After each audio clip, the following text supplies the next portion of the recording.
Welcome. I am your host, Dr. Watson. Thank you for joining me on another journey. Today we are talking about the Crimson Clocktower. But before we start, let me know where you are watching from and what was the first Sherlock Holmes story you ever heard about. Chapter 1, The Astronomer's Fall. It was on a grey morning in November of the year 1894 that the matter of the Crimson Clocktower first intruded upon our lives, or arriving, as such things so often did, in the form of a desperate woman on our doorstep. I'd been sitting by the fire at Baker Street, nursing a second cup of tea and reading a particularly uninspired account in the Lancet of treatments for rheumatic fever, when I became aware that Holmes had not moved for some considerable time. He was seated in his customary chair with his fingers steepled beneath his chin, his eyes fixed upon the ceiling with that expression of intense vacancy which, as in any other man, I would have taken for profound stupor, but which in Holmes invariably preceded some extraordinary exertion of the faculties. He had been in this posture for the better part of an hour, and I had learned long ago not to disturb such meditations. It was Mrs. Hudson who broke the spell. She appeared at the door with that particular air of motherly disapproval she reserved for visitors, who arrived before a reasonable hour. "A young lady to see you, Mr. Holmes. A Miss Venetia Hale. She is in quite a state, I must say." Holmes's eyes descended from the ceiling with the slow precision of a hawk sighting movement below. "Show her up, Mrs. Hudson, and perhaps another cup of tea. The lady will need it." I had no time to ask how he could possibly know the lady's condition before having laid eyes upon her, for she was already upon the stairs, and the sound of her footsteps, rapid, uneven, one heel striking harder than the other as though she had dressed in desperate haste, preceded her into the room. Miss Venetia Hale was a woman of perhaps 25, slight of frame, with dark hair that had been hastily pinned and was already escaping its arrangement. Her face, which I suspected was ordinarily quite handsome, was drawn and pale, her eyes red-rimmed from weeping. She wore a travelling dress of deep green that was creased from the train, and she clutched a small leather portfolio to her chest as though it were a shield. But it was her hands that arrested my attention. They were stained, vividly, unmistakably, with pigment. Crimson cadmium beneath the nails, a streak of Prussian blue along the left thumb, and a faint dusting of zinc white across the knuckles. These were not the stains of a single afternoon's work. They spoke of someone who lived with paint as intimately as a surgeon lives with carbolic. "Pray sit down."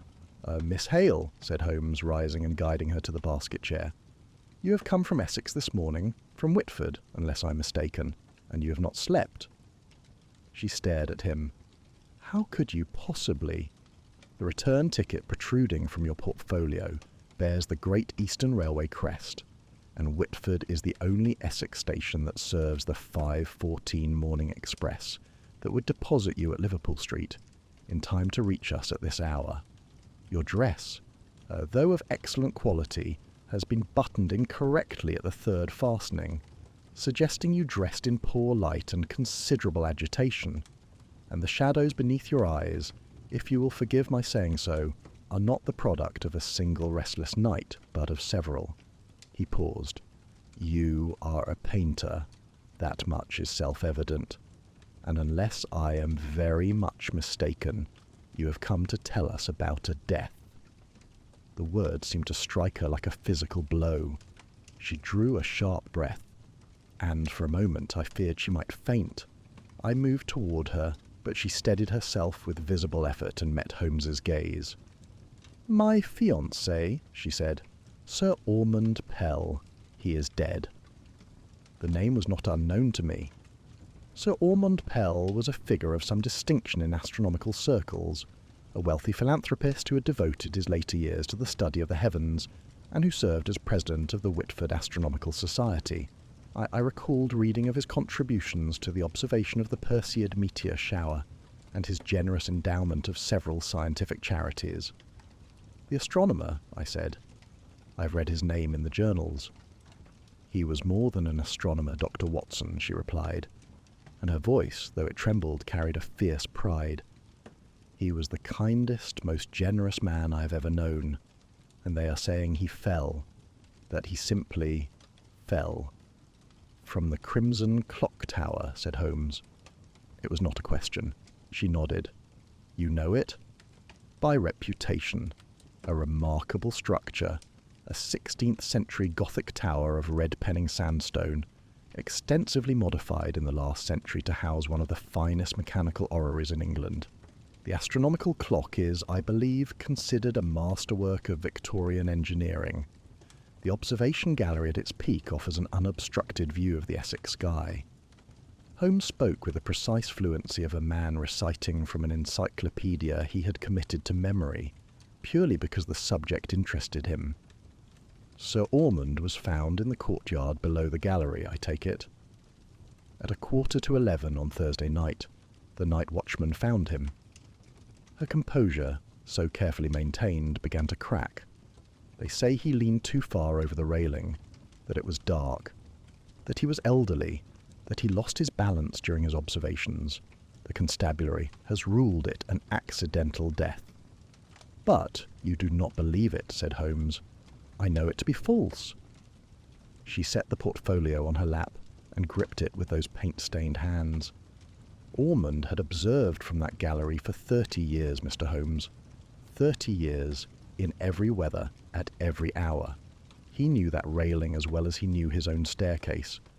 He was not a careless man. He was meticulous in all things. He catalogued every star he observed. He maintained his instruments with the devotion other men reserve for their children. The notion that he simply toppled over a railing he had leaned against 10,000 times is absurd. Holmes had returned to his chair and was watching her with that still, penetrating attention he gave to a witness whose testimony he judged worthy of serious consideration. You said they are calling it an accident. Is there any evidence of foul play? None that the police have found. That is precisely what troubles me. There ought to be something, some sign, some evidence. Because I am certain, Mr. Holmes, as certain as I have ever been of anything, that Ormond did not fall by accident. Something happened to him in that tower. What makes you so certain? Beyond your knowledge of his habits. She hesitated. When she spoke again, her voice had dropped. In his final week, Ormond was not himself. He was distracted, could not sleep, paced the house at strange hours. He would begin to say something to me and then stop, as though he had thought better of it. And twice, Mr. Holmes, he used a phrase I had never heard from him before. He said there had been a betrayal close to home. He would not say more. He said he was handling the matter and that I should not worry. She gave a short, bitter laugh. And now he is dead. I glanced at Holmes. His expression had not changed, but I noticed that his right hand had moved almost imperceptibly to the arm of his chair, the unconscious gesture he made when a problem had seized his interest. There is one more thing, said Venetia, and this is what the police cannot explain, though they seem content to ignore it. She leaned forward. The tower was locked. When the watchman found Ormond's body in the courtyard and went to the tower door, it was locked from the inside. If he fell from the gallery, who locked the door? A silence followed this statement. Outside, the grey November traffic of Baker Street clattered past, indifferent.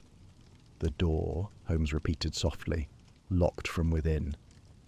He was motionless for a long moment, and I recognized the stillness, the absolute concentration of a mind engaging with a problem it found worthy of its powers. Miss Hale, he said at last, you are quite right to have come. There is a train to Whitford at 11:15, if I am not mistaken. Watson, you will want your heavy coat. Essex will be cold, and I suspect we shall be spending some time out of doors. I was already rising. In truth, I had known from the moment Venetia Hale mentioned the locked door that Holmes would take the case. It was precisely the sort of impossibility that animated him. A death that should not have been a death, in a place that should have been safe, behind a door that should not have been locked. Venetia's relief was visible and immediate. "Thank you, Mr. Holmes. Thank you. "Do not thank me yet," Holmes said, not unkindly. "I make no promises except one. I shall find the truth of how Sir Ormond Pell died. Whether that truth brings you comfort is another matter entirely." It was a caution I had heard him deliver before, and it was always sincere. Holmes pursued truth with the single-mindedness of a hound on a scent, and he had long ago accepted that truth, once unearthed, did not always please those who had asked for the digging. We caught the 11:15 from Liverpool Street, and as the grey sprawl of London gave way to the flat, wind-scoured fields of Essex, Venetia told us what she could of Sir Ormond's final days. He had been in good health. His spirits, apart from the strange preoccupation of his last week, had been excellent. He had been planning a December observation of the Leonid meteors with great enthusiasm. There was no suggestion of financial difficulty, no quarrel with any associate. Nothing, in short, to explain why a man in the full enjoyment of his life should suddenly be found dead on cold flagstones. Holmes listened with his eyes half closed, asking only occasional questions, the precise layout of the tower, the names of those who had access, the hour at which Pell had gone to observe that evening. I noted that he asked twice about the mechanical orrery and the clock mechanism, with a specificity that surprised me. "The Clocktower is famous in engineering circles," he murmured, half to himself. A gravity escapement driving the main clock, and a separate gear train powering the orrery. Planetary arms of solid brass rotating through the open gallery on a 24-hour cycle. Magnificent. And lethal, if one were to think of it in the right way. "Lethal?" I said. "Holmes, it is a clock." He opened one eye. "Everything is a weapon, Watson, to a sufficiently inventive mind. But I am speculating. We shall see." We arrived at Whitford shortly after 1 o'clock and hired a trap from the station. The village was a modest, respectable place, a Norman church, a green, a scattering of shops, but it was dominated even from a distance by the structure that rose above the bare trees to the east. The Crimson Clocktower. I understood at once why it bore the name. The tower was built of red sandstone, a deep arterial red that glowed even under the dull November sky, as though the stone itself held some residual warmth. It was Gothic in design, perhaps 80 feet tall, with narrow lancet windows climbing its flanks and a crenellated gallery at its peak. But it was the clock face that commanded attention, a great disk of black enamel set into the tower's western face, across which moved not the ordinary hands of a timepiece but a series of brass arms, some long, some short, some bearing small spheres, representing the known planets in their orbits around a gilded sun at the centre. The arms caught the weak afternoon light and threw it back in cold, golden flashes. It was beautiful. It was also, I could not help but feel, faintly sinister, a mechanism of immense precision set into ancient stone, its brass arms sweeping their slow, inexorable circles with the patience of something that had all the time in the world and intended to use every moment of it. Holmes stood in the trap and studied the tower for a full minute without speaking. His eyes moved from the gallery at the top, from which presumably Sir Ormond had fallen, down the sheer red face of the stone to the courtyard below, where a darker stain on the flagstones marked the place where a man's life had ended. "Come, Watson," he said at last, stepping down. His voice held that particular quality of controlled excitement I knew so well, the voice of a man who has seen something he expected to see, or perhaps something he hoped not to. "Let us go and meet the clock." Chapter 2. The Clocktower. The interior of the Crimson Clocktower smelled of oil and old stone and something else. Something metallic and faintly sweet that I could not immediately identify, but which settled unpleasantly at the back of the throat. A constable from the Whitford station, a stolid young man named Poole, had been assigned to grant us access, and he turned the heavy iron key in the lock with the weary air of a man who considered the whole business settled and resented being made to revisit it. "Accidental death," the coroner said, Poole remarked as the door groaned inward. "Tragic, to be sure, but straightforward. Elderly gentleman, dark night, low railing. It's a wonder it hadn't happened before." Holmes said nothing. He stepped across the threshold and stood perfectly still in the dim entrance hall, his head tilted slightly to one side as though he were listening to the building itself. I had seen him do this before, at crime scenes, in the rooms of the dead, in places where violence had left some invisible residue that only he could detect. After a moment, he moved forward, and I followed. The ground floor of the tower was a circular chamber perhaps 30 feet across, dominated by the lower portion of the clock mechanism, a magnificent confusion of gears, shafts, and pendulums housed behind iron railings, all moving with a slow, hypnotic precision that filled the space with a deep, rhythmic ticking. The sound was not loud, but it was pervasive, felt as much as heard, like the pulse of some enormous sleeping animal. "We shall return to this," Holmes murmured, glancing at the mechanism. "First, the gallery." We climbed. The internal staircase was a tight spiral of worn stone steps, lit at intervals by the narrow lancet windows I had observed from outside. It was a long ascent. I counted 87 steps, and by the time we emerged onto the observation gallery at the top, I was breathing hard and grateful for the sudden rush of cold Essex air. The gallery was a narrow stone walkway encircling the tower's peak, perhaps 4 feet wide, bounded on the inner side by the tower wall and on the outer by a low stone railing that rose no higher than my waist. Below, the courtyard and the rooftops of Whitford spread out in miniature. The drop was sheer and terrible, 60 feet of red sandstone falling away to hard flagstone. I stepped back involuntarily. "Steady, Watson," Holmes said, though he himself was already at the railing, leaning over it with the casual disregard for personal safety that was among his less endearing qualities. He studied the courtyard below, then straightened and turned his attention to the gallery floor. But it was what moved above us that commanded the eye. The great orrery occupied the open space above the gallery like a mechanical constellation. From a central hub mounted on the tower's inner column, brass arms of varying lengths extended outward, each bearing a polished sphere representing a planet of our solar system. The arms rotated at different speeds, Mercury whipping through its small orbit with visible movement, while the outer planets crept with glacial patience.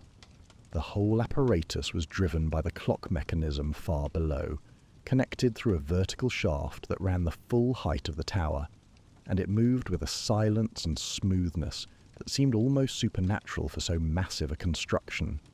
The Saturn arm was the longest, a beam of solid brass perhaps 6 feet in length, terminating in a ringed sphere the size of a man's fist. It swept through the gallery space in a wide, slow arc, passing over the walkway at a height I estimated to be roughly 8 feet above the floor. I watched it pass overhead and felt, despite myself, a primal unease at the weight of the thing. 40 pounds of metal moving with implacable mechanical patience. Holmes watched it too. He produced his pocket watch and timed the arm's passage with intense concentration, his lips moving silently as he calculated. Then he pocketed the watch and crouched at the gallery floor. "Here, Watson, come and look at this." I knelt beside him. He was pointing at the stone floor near the outer railing, at a spot perhaps 2 feet from a brass disc set into the stone, a circular plate, green with age, engraved with the words "observation mark, optimal position." "Do you see it?" I looked. The stone was old and worn, its surface crossed with the faint scratches and scuffs of decades of use. I could see nothing remarkable. "Look at the pattern of wear," Holmes said patiently. "All the marks on this floor, the boot scuffs, the weathering, radiate naturally from the centre of the gallery, from the orrery hub. They follow the paths that feet would take walking around the gallery. But here," he traced a line with his finger. Do you see this curve? I leaned closer. There was indeed a faint arc scratched into the stone, a smooth, shallow groove quite unlike the random scuffing around it. It curved outward from the direction of the orrery centre toward the outer railing in a clean, sweeping line. A scratch, I said. A scoring, Holmes corrected, made by something heavy, something brass, swinging lower than its intended arc. This mark is consistent with one of the orrery arms, and only one given the radius, descending to approximately this height above the floor, and dragging against the stone as it passed. He stood and looked up at the Saturn arm, now rotating away from us on the far side of the gallery. That arm, Watson. At its current setting, it clears a man's head by 2 feet or more, but this scratch tells us it did not always do so. I felt a coldness that had nothing to do with the November wind. You think the mechanism was altered? I think the stone remembers what men would prefer to forget, but I am not yet ready to draw conclusions. Come, there is a man I wish to speak with. We found Josiah Findlay in a workshop adjoining the tower's base, a long, low room cluttered with the accumulated tools and materials of 35 years of devoted horological service. Clocks of every description lined the walls in various states of disassembly. The workbench was a landscape of brass filings, jeweller's loops, and tiny screws arranged in rows with military precision. The air smelled of machine oil and brass polish, and the ticking of a dozen mechanisms created a layered, syncopated rhythm that was strangely soothing. Findlay himself was a man of perhaps 65, spare and stooped, with the large, careful hands of a craftsman, and a pair of thick spectacles pushed up onto his forehead. His eyes were red, and when he rose to greet us, there was a stiffness in his movements that spoke of grief held rigidly in check. "Mr. Holmes," he said, "they told me you might come. I am glad of it, though I cannot see what there is to find. Sir Ormond fell. It is the simplest and the cruelest explanation." "You were fond of him," Holmes observed. "He was the finest man I ever served. 40 years I have tended this clock. And in all that time, Sir Ormond was the only president of the society who understood what the mechanism truly was. Not merely a timepiece, but a living thing. A mechanical poem." Findlay's voice cracked slightly, and he turned away to busy himself with a cloth and a half-disassembled carriage clock. "Forgive me." "There is nothing to forgive. I wonder, Mr. Findlay, whether you might show us the orrery mechanism, the drive system and the counterweights.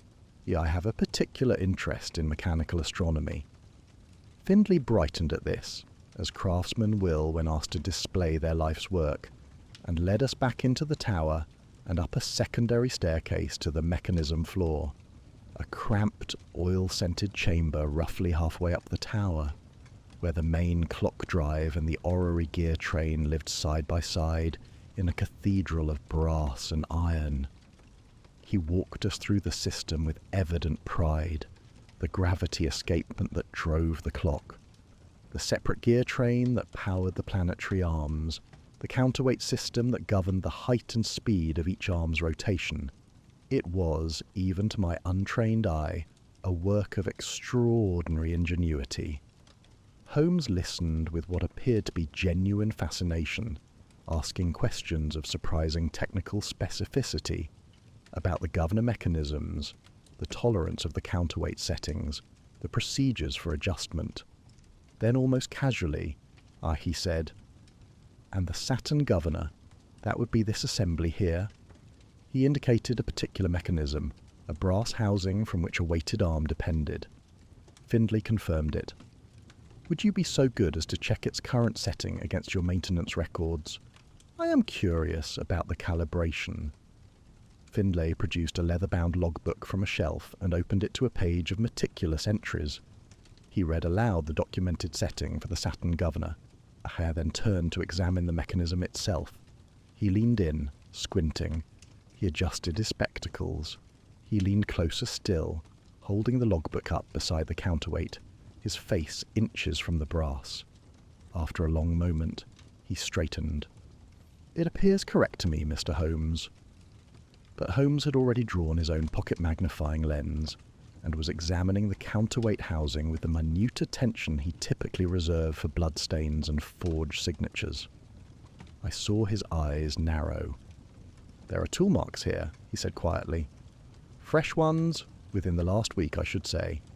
Someone has adjusted this counterweight and then restored it, and the current setting is not quite what your records indicate, Mr. Findlay. The governor hangs approximately 3 millimeters lower than the documented position." Findlay frowned and leaned in again, peering at the mechanism with an intensity that struck me, even then, as slightly desperate. "I cannot see. That is, the difference is so small." "It is small," Holmes agreed. "But in a mechanism of this precision, 3 millimeters on the governor translates to a significant change in the arm's arc at the gallery level." He straightened and looked at Findlay with an expression that was not accusatory but deeply, quietly interested. "When did you last perform maintenance on this assembly?" "Thursday afternoon. The day Sir Ormond, the day it happened." "I finished at 3 o'clock and left everything in standard configuration. I would swear to it." "And between 3 o'clock and the time of Sir Ormond's death, who else had access to this mechanism?"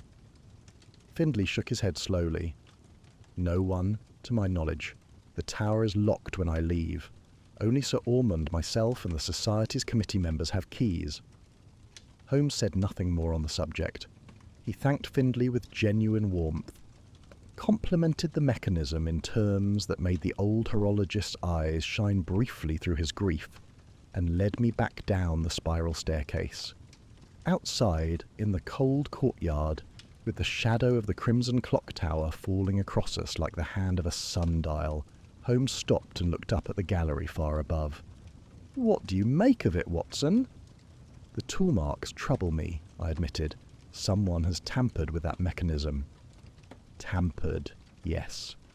That is the polite word." He drew his coat tighter against the wind. "I want you to consider something, Watson. A heavy brass arm moving on a fixed mechanical cycle.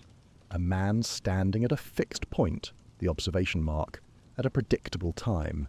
And a counterweight that, if adjusted by a precise amount, would lower that arm to the exact height of that man's skull." I stared at him. "Holmes, you cannot mean—" "I mean nothing yet. I observe, and I calculate, and I wait for the facts to speak. But the facts are beginning to clear their throats rather loudly." He turned toward the village. "Come. There is a memorial gathering at the Society this afternoon, and I am most anxious to meet Sir Ormond's friends. In my experience, Watson, the most illuminating thing about a dead man is the company he kept while living." Chapter 3.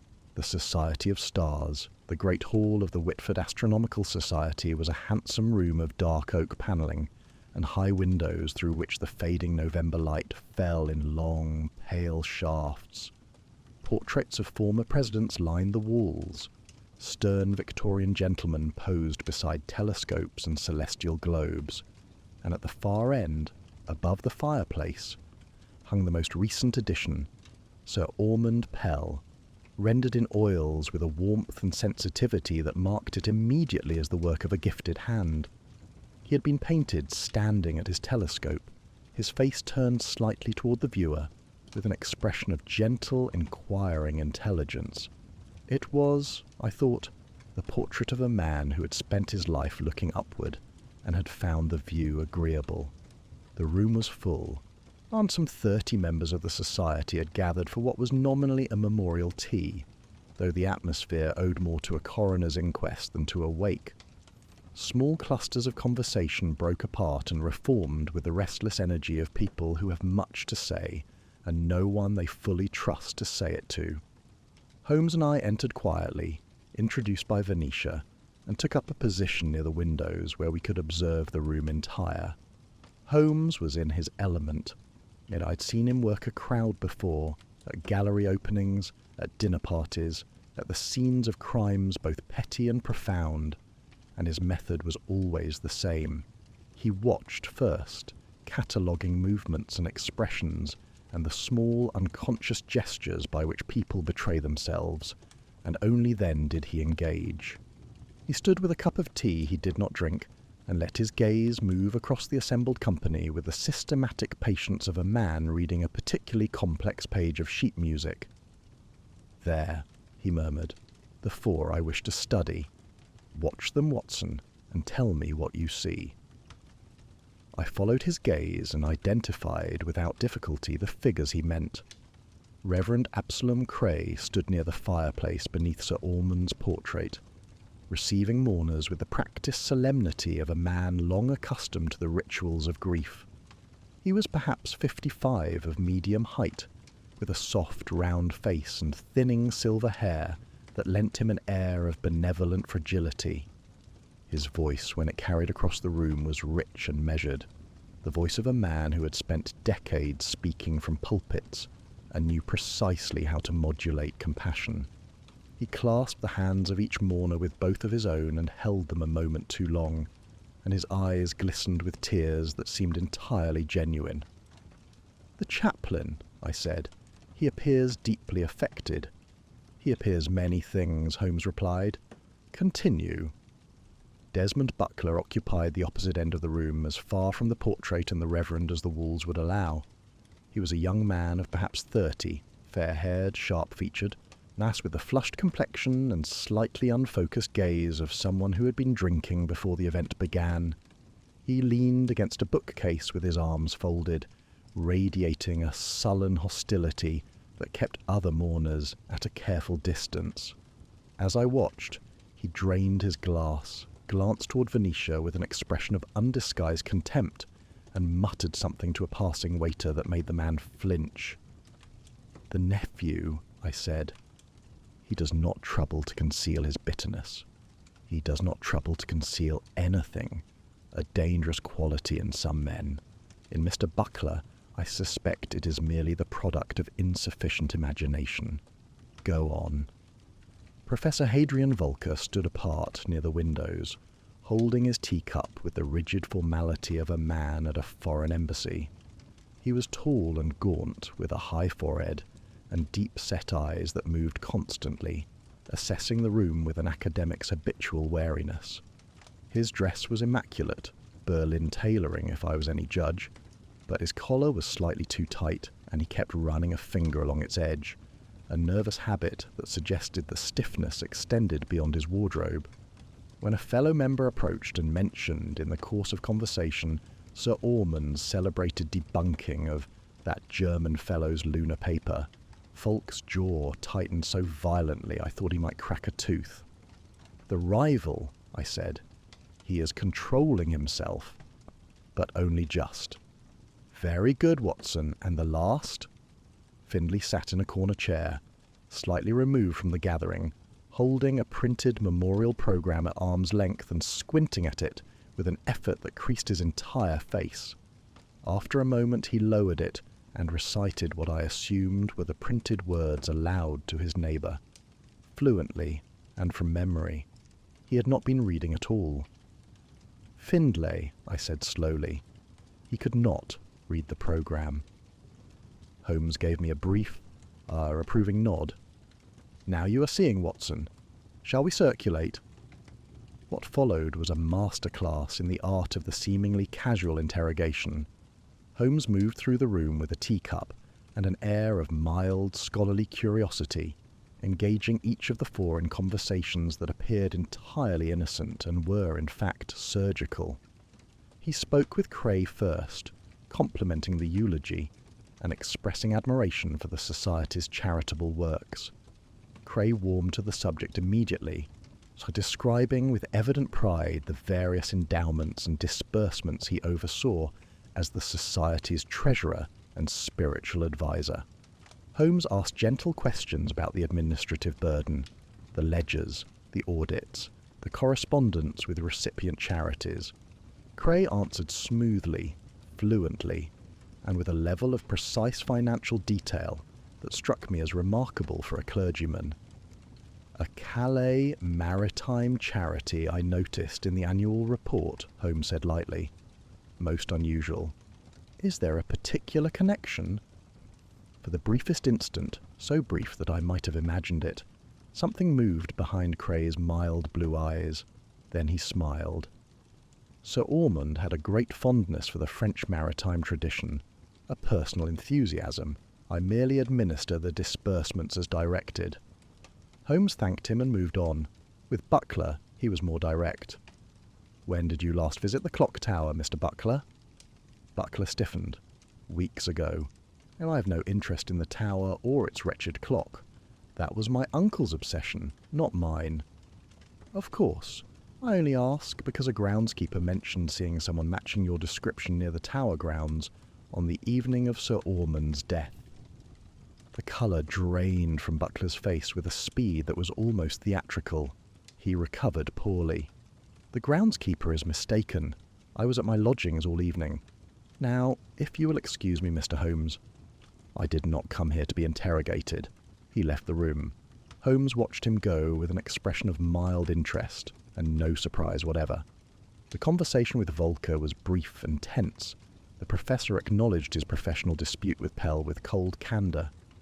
"He destroyed 15 years of my work with a single paper. I will not pretend I have forgiven it," but insisted that his visit to Whitford was purely academic. Holmes asked about his movements on the evening in question. Sir Fulk said he had retired to his guest quarters at 8 o'clock and slept until morning. Holmes asked if anyone could confirm this. Fulk said no, with a finality that closed the subject like a door. Last, Holmes returned to Findlay, who was still in his corner. He sat beside the old horologist and spoke quietly about the clock mechanism, drawing Findlay into a discussion of technical minutiae that clearly gave the man comfort. Then, with the gentleness of a physician, Holmes gestured toward a small brass plaque on the wall nearby, an inscription commemorating a former president, engraved in letters no more than a quarter-inch high. "Can you read that for me, Mr. Findlay? My own eyes are not what they were." Findlay turned to the plaque. He leaned forward. He squinted. A long moment passed. Then he said with perfect confidence, "Dedicated to the memory of Aldous Pell, President 1848 to 1871, a gentleman and a scholar of the heavens." "You have a remarkable memory," Holmes said. "One acquires it," Findlay replied, "when one has spent a lifetime in the company of small inscriptions." It was, I realized, neither a confirmation nor a denial. It was the answer of a man who had learned to navigate a world that was growing dim without admitting that the lights were going out. We left the gathering as the last daylight bled from the Essex sky and the crimson clock tower became a dark silhouette against the first cold stars. Holmes walked in silence for some time, his hands clasped behind his back, his breath forming brief ghosts in the November air. "Well, Watson," he said at last, "what is your assessment?" "Buckler is lying about his movements. Volker is hiding something. Findlay cannot see. And Cray—" I paused. "Cray is the most plausible clergyman I have ever encountered, which in the context of a murder investigation I find deeply unsettling." Holmes gave a short laugh, a rare sound, and one I treasured. "You improve, Watson. You genuinely improve." He stopped walking and turned to face the tower. Its brass arms were invisible now against the dark sky, but one could hear, if one listened carefully, the faint mechanical whisper of their rotation. Patient, ceaseless, indifferent to the man who would never again stand beneath them. "The most dangerous man in any room, Watson, is the one whom everyone trusts," Holmes said quietly. "Remember that. Before this matter is concluded, I suspect it will prove the central lesson of the case." Chapter 4. The Observation. Mark I have, in the course of my long association with Sherlock Holmes, grown accustomed to being roused at irregular hours for purposes that would strike any reasonable man as eccentric and most men as insane.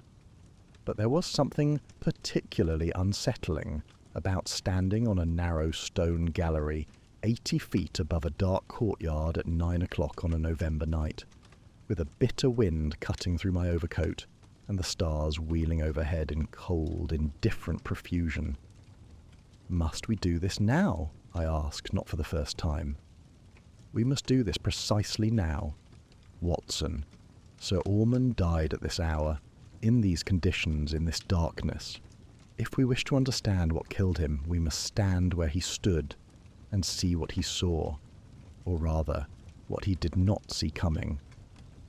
Holmes had obtained the tower key from Constable Poole with an authority that the young officer seemed unable to resist, and we had ascended the spiral staircase by the light of a single bull's-eye lantern.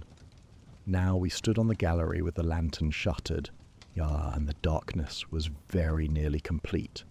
Above us, the great orrery turned in silence, its brass arms visible only as faint glints when they caught the starlight, there and then gone, like the fins of something vast moving through deep water. I confess that the effect was profoundly unnerving. By day, the mechanism had been beautiful, a triumph of Victorian engineering, elegant and precise. By night, stripped of context, it became something else entirely, a series of heavy, invisible objects sweeping through the space where we stood, each one capable of taking a man's head from his shoulders if it swung low enough. Holmes seemed entirely unaffected. He stood at the observation mark, the brass disc set into the floor, with his pocket watch open in one hand and his eyes fixed upward, tracking the Saturn arm by sound and by the occasional flash of reflected starlight. He timed its passage 3 times in succession, murmuring figures to himself. I then shut the watch with a decisive click. The arm passes this point once every 24 hours on its current gear setting, he said. At the present calibration, it clears a man of average height by approximately 26 inches. Comfortable, safe. He paused. Now consider. He produced a folded paper from his breast pocket. I recognized it as the page of calculations he had been working on since our visit to the mechanism room, and held it in the lantern's beam. The tool marks on the Saturn governor indicate an adjustment of the counterweight by approximately 7 millimeters. I have calculated the mechanical consequence of such an adjustment on the arm's arc at gallery level. Watson, do you recall Sir Ormond's height from the coroner's report? 5 feet 8 inches, I said. Precisely. And if the governor were lowered by the amount those tool marks suggest, the Saturn arm would descend at this point, the observation mark, and only at this point, due to the elliptical variation in the gear train, to a height of approximately 5 feet 9 inches above the floor. He let the figure settle. 1 inch above the crown of Sir Ormond Pell's head, or, accounting for the natural forward lean of a man peering through a telescope mounted on the railing, directly at the level of his left temple. The wind gusted across the gallery. Somewhere below, a dog barked in the village. The Saturn arm passed overhead with a faint, oiled whisper, and I found myself flinching from it despite knowing, rationally, consciously knowing, that at its current setting it was 2 feet above my head. "You are saying," I began, and my voice sounded strange to me in the darkness, "that someone adjusted the mechanism so that the arm would strike Sir Ormond at this exact spot, at a specific time, and then restored the setting afterward. I am saying that the evidence is consistent with that hypothesis. Let us test it." From behind a canvas bag he had carried up the stairs, Holmes produced a broomstick and his own felt hat. He wedged the broomstick upright in a crack in the stone floor at the observation mark, and balanced the hat atop it at a height of 5 feet 8 inches, measured with a tailor's tape he kept in his waistcoat. "Our proxy Sir Ormond," he said. "Now we watch." We waited. The Saturn arm completed its long sweep around the far side of the gallery, invisible in the darkness, audible only as a faint rhythmic displacement of air. Minutes passed. Then, a glint of brass in the starlight, growing, approaching from the left with the unhurried certainty of a pendulum. The arm passed over the broomstick. The hat was untouched. At the current setting, the clearance was more than sufficient. "Safe," Holmes said, "as designed. Now..." He opened his folded calculations again. Picture this same arm 2 feet lower. The hat, Sir Ormond's skull, is directly in its path. Our 40 pounds of brass, Watson, moving at approximately 4 miles per hour, not fast by the standards of a bullet or a blade, but mass multiplied by velocity as force, and force applied to the temporal bone of an unsuspecting man leaning forward in the dark. Would kill him, I said. Would kill him and carry him forward. The arm does not stop. It sweeps onward in its arc, and a man struck at the temple and propelled toward a railing 30 inches high would go over it like a sack of grain pushed from a shelf. The arm continues its rotation. By the time the body is found in the courtyard below, the arm has moved on. By morning, if the counterweight is restored, the arm is back at its normal height, and there is nothing to indicate that the clock did anything other than keep perfect time. He retrieved his hat and the broomstick and stood for a moment in the darkness, looking up at the mechanism with an expression I could not read. "The clock killed him, Holmes," I said. I meant it as a statement, but it emerged as something closer to a question, an appeal perhaps, for him to tell me I was wrong, that I had misunderstood, that a machine built to map the beauty of the heavens had not been turned into an instrument of execution. "No, Watson." His voice was quiet and carried an edge I rarely heard. Not anger, but something colder. Contempt, perhaps, for the ingenuity of the thing. "Someone made the clock kill him, and then they put it back. The clock is innocent. It has no more malice than a falling stone. The malice belongs to the hand that recalibrated the governor, and the mind that calculated the arc." "But who? Findlay has the mechanical knowledge." "Findlay also has eyes that cannot read an inscription at 3 feet. The Saturn governor is adjusted by a brass screw no larger than a sixpence, recessed inside a housing that requires close visual inspection to access. I watched him today. He could not see the 3mm discrepancy I identified in moments. Could such a man perform a recalibration requiring precision to the fraction of a millimetre? Then who? Holmes did not answer directly. He turned instead to the stopped pocket watch. Sir Ormond's, which he had obtained from the coroner's office that afternoon through, means I thought it best not to inquire about. He opened it and held it in the lantern light. The crystal was cracked, the hands frozen at 14 minutes past 9. 9:14, he said. The impact of the fall stopped the watch at the precise moment of death, and 9:14, Watson, is the exact time at which the Saturn arm completes its rotation to the observation mark on its 24-hour cycle. I have confirmed this 3 times tonight. The arm was here, at this position, at 9:14. Sir Ormond was here, at this mark, at 9:14, and his watch stopped at 9:14. He closed the watch gently, almost reverently, and slipped it into his pocket. The question is not who had the skill, Watson. Any man with patience and a wrench could learn the adjustment. The tower's original engineering drawings are held in the Whitford Parish Archive, available to any member of the society. The question is who had the access. Who could enter the mechanism room without being observed, spend the necessary time with the counterweight, and depart without leaving a trace? Any of them, potentially. The committee members have keys. To the main door. Yes, but there may be other ways in. Findlay mentioned something today that I found most suggestive, an old maintenance passage connecting the vestry of St Dunstan's to the tower's base. Sealed in 1843, he said. But sealed and impassable are not always synonyms, Watson. He started toward the staircase. Tomorrow I intend to examine the parish architectural records, and after that, the vestry itself. But tonight, I think we have learned what the tower had to teach us. We descended in silence, the spiral staircase turning beneath our feet like the thread of a great screw, the ticking of the clock growing louder as we dropped until it surrounded us entirely, that deep, patient, mechanical heartbeat that had counted out the seconds of Sir Ormond Pell's life and would go on counting long after every soul in Whitford had joined him in the ground. At the base of the tower, Holmes paused and looked back up into the darkness where the brass arms turned.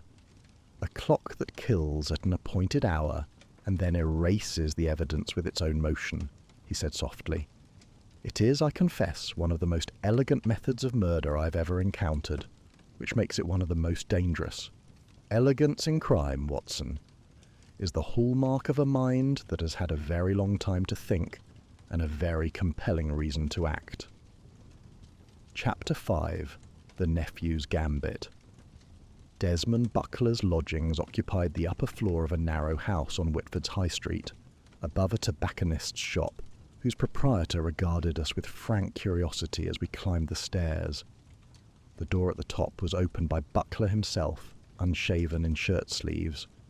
With the particular grey complexion of a man who had been drinking steadily and sleeping badly for several days, the rooms behind him confirmed this impression, curtains drawn against the midday light, an empty bottle of brandy on the mantelpiece beside a full ashtray, clothes draped over furniture with the carelessness of someone who had ceased to notice his own surroundings. "You," Buckler said, without enthusiasm. "I wondered when you would come." "Then you have been expecting us," said Holmes, stepping past him into the room with the easy authority of a man entering his own parlour. "That is sensible. It saves us both a good deal of preliminary fencing." Buckler closed the door and leaned against it with his arms folded, the same defensive posture I had observed at the memorial gathering. In the unforgiving light of his own rooms, stripped of the social armour of a public occasion, he looked younger than I had first estimated, and considerably more frightened. "I have nothing to tell you, Mr. Holmes. I said as much at the Society." "You said a great deal at the Society, Mr. Buckler, and very little of it was true. Shall we begin with the question of when you last visited the Clocktower?" "I told you, weeks ago." "And the groundskeeper, a Mr. Alderton, I believe, who states plainly that he saw you on the tower grounds at approximately 8:15 on the evening of Sir Ormond's death. Is he also mistaken?" Buckler's jaw worked. He said nothing. Holmes moved through the room with the unhurried gaze of a man browsing a bookshop, though I knew he was cataloguing every detail. The gambling receipts on the desk, the threatening letter half concealed beneath a newspaper, and the coat hanging by the door whose right pocket bulged with a distinctive angular shape. He paused at the coat and regarded it thoughtfully. "You are fond of astronomical instruments, Mr. Buckler?" "I don't know what you mean." "I mean the object in your coat pocket, which from its outline I judge to be a Dollond astronomical compass of the type manufactured between 1860 and 1875. A design I happen to recognise because I catalogued one for a monograph on navigational fraud some years ago. Sir Ormond possessed precisely such a compass, which was kept on the vestibule windowsill of the Clocktower. It has been noted as missing since his death." Holmes turned to face Buckler with an expression that was not hostile, but permitted no further evasion. "Where is it, Mr. Buckler?" The silence that followed was one of the longest I have witnessed in an interrogation. Buckler stared at Holmes, and I watched the calculations pass across his face, the desperate arithmetic of a man weighing the cost of confession against the cost of continued deceit, and finding both totals ruinous. Then something in him collapsed. Not dramatically. There was no outburst, no falling to his knees. He simply deflated, as though someone had opened a valve and crossed the room to his coat. He withdrew the compass, a beautiful thing of brass and glass, small enough to fit in the palm, and set it on the table between them. "I took it," he said. "Thursday evening. I was there. Tell me exactly what happened." Buckler sat heavily in the room's only armchair and passed a hand over his face. "I went to the tower to see my uncle. I needed money, £500. I owe it to a man who has made it very clear what will happen if I do not pay. My uncle cut me from his will when he announced the engagement to that woman, and I—" He stopped. He mastered himself. I am not proud of what I have become, Mr. Holmes, but I am not a murderer. What time did you arrive? 8:15, or near enough. I walked from the high street. I saw the tower was lit. There was lamplight in the gallery, and I went to the main door. It was locked. Locked, Holmes repeated. From the inside. My uncle always locked the door behind him when he observed. He disliked being disturbed. I knocked. There was no answer. I knocked again. Louder. Nothing. I assumed he was at the telescope and couldn't hear me, or that he was ignoring me. He had been cold lately. Distant. I thought perhaps he knew what I had come to ask and wanted no part of it. And so you left. Not immediately. Buckler's gaze dropped to the compass on the table. The vestibule window was open, the small window beside the main door. It was too narrow to climb through, but I could reach the sill. The compass was sitting there, as it always was. Our uncle kept it there for visitors to examine, and he swallowed. I took it. I reached in and took it. It is worth perhaps £40, enough to buy me another week with my creditor. I am not proud of it, Mr. Holmes. I am telling you because you already know, and because I want you to understand that is all I did. I took a compass through a window. I never set foot inside the tower. I never saw my uncle. And then I left. How long were you on the grounds? 10 minutes. Perhaps less. Did you see anyone else? Hear anything? Buckler shook his head. The grounds were empty. The tower was silent. Whatever happened to my uncle, it happened after I left. Or while I was standing at a locked door he would not open. Holmes regarded him for a long moment, then nodded once, a small, precise movement that carried the weight of a verdict. I believe you, Mr. Buckler. The relief that passed across the young man's face was almost painful to witness. You do? The locked door confirms your account. You could not have entered the tower. The groundskeeper confirms you were on the grounds for no more than 10 minutes, and the compass, Holmes picked it up, examined it briefly and set it down again, is consistent with opportunistic theft, not premeditated violence. You came to beg, found the door locked, and stole what you could reach on your way out. It is a petty crime, Mr. Buckler, and a contemptible one, but it is not murder. Buckler stared at the floor. What will happen to me? That depends on whether you are prepared to return the compass to the society and make a full statement to the police regarding your movements that evening. Your theft will be known, and your presence on the grounds will be established, but you will be cleared of any involvement in your uncle's death, which I should think matters rather more to you at this moment than your reputation. My reputation, Buckler said, with a laugh that held no humour whatever. I had one of those once, before the cards and the creditors and the... He stopped. Yes, I will make a statement. I will return the compass. And then, Mr. Holmes, I think I shall leave Whitford and attempt to become someone worth being, though I confess I have very little idea how one goes about it. It was, I thought, the first honest thing Desmond Buckler had said since we met him. We visited the groundskeeper on our way back to the village, a taciturn man named Alderton who confirmed, without embellishment, that he had seen Buckler on the tower grounds at approximately 8:15, that the young man had lingered near the main door for some minutes and then departed, and that he had not entered the tower. Did you see anyone else that evening? Holmes asked. Alderton considered. Miss Hale was there earlier, painting, as she does. Left before 8, I should say. After that, only Sir Ormond himself arrived at 8 o'clock sharp, as was his habit. Went in through the main door and locked it behind him. I heard the bolt from across the yard. And no one else approached the tower, from any direction? Not that I saw, sir, but I was in the gatehouse from 7:30 onward, and I can't see the vestry side from there. You only the main approach. Holmes thanked him, and we walked on. The afternoon was fading, and the crimson clock tower threw a long shadow across the grounds, a dark finger pointing east, as though indicating something it wanted us to find.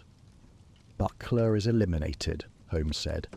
He is a thief and a fool, but he is not a murderer. His crime was petty. The crime we seek was anything but.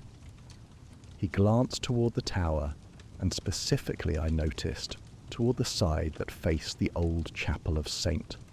Dunstan's, the side the groundskeeper could not see from his post. The vestry side, Watson, the one approach that was unobserved. I find that increasingly significant. You have someone in mind, I said. I have a direction in mind, which is not the same thing.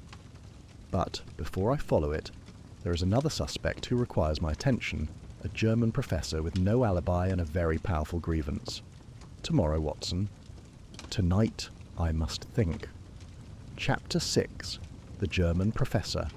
The guest quarters of the Whitford Astronomical Society occupied a modest but comfortable wing of the Society's main building. A row of rooms furnished in the sober Victorian style that institutions of learning seem to adopt as a matter of principle, as though comfort beyond a certain threshold might distract from serious thought. Professor Hadrian Volk's room was at the end of the corridor, and when we knocked at 10:30 the following morning, it was some time before we heard movement within. The door opened to reveal a man who had clearly been awake for many hours despite the lateness of his answer. Volker was fully dressed, immaculately so, but the skin beneath his eyes was bruised with exhaustion, and the room behind him, visible over his shoulder, was in a state of industrious disorder that contrasted sharply with his personal appearance. Papers covered the desk, the bed, and a significant portion of the floor. An inkwell stood open beside a pen that had been used so heavily its nib was splayed. 3 candle stubs sat in a dish, burned to nothing. "Mr. Holmes," Volk said.